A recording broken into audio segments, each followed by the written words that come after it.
जगद्गुरु तुकोबारायांनी आपल्या अभंगातून श्री हरी विठ्ठलाचं वर्णन करताना सुंदर ते ध्यान उभे विटेवरी करकटावरी ठेवून या तुळशी हार गळा कासे पितांबर आवडे निरंतर हेची ध्यान मकर कुंडले तळपती श्रवणी कंठी कौस्तुभमणी विराजित तुका म्हणे माझे हेची सर्व सुख पाहिण श्रीमुख आवडीने या ओव्या लिहिल्या आहेत।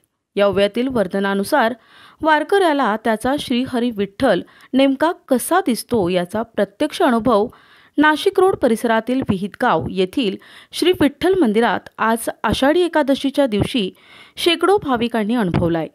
आषाढीला श्री क्षेत्र पंढरपूर येथे जसा लाखो वैष्णवांचा मेळा जमतो अगदी तसाच विहितगावच्या विठ्ठल मंदिरात शुभहा शेकडोंच्या संख्येनं वैष्णव एकत्र येत विठोबा रखुमाईचा नामाचा गजर करतात।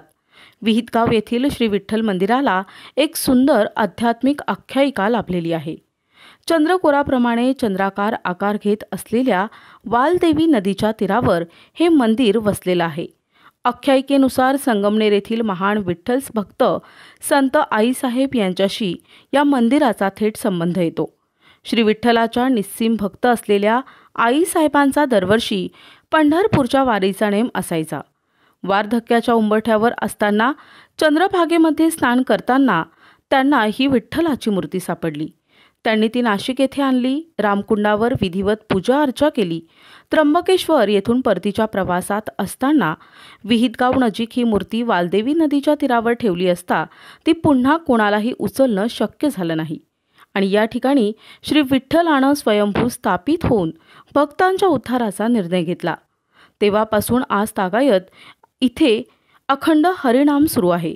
विहितगाव येथील स्वयंभू श्री विठ्ठल मंदिरात आषाढी एकादशी निमित्तानं धार्मिक सोहळ्याचं आयोजन करण्यात आलं।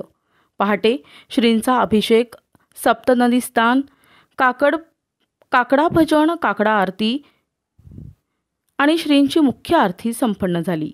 याशिवाय श्री विष्णू सहस्त्रनाम, रामकृष्ण हरी नामजप, विठ्ठल मंदिर मागील सभा मंडपात भूमिपूजन सोहळा आणि भेटी लागी जीवा हा भजनाचा कार्यक्रम संपन्न झाला। मोफत आरोग्य तपासणी शिबिर, रक्तदान शिबिरासह आलेल्या भाविकांना महाप्रसाद वाटप करण्यात आला।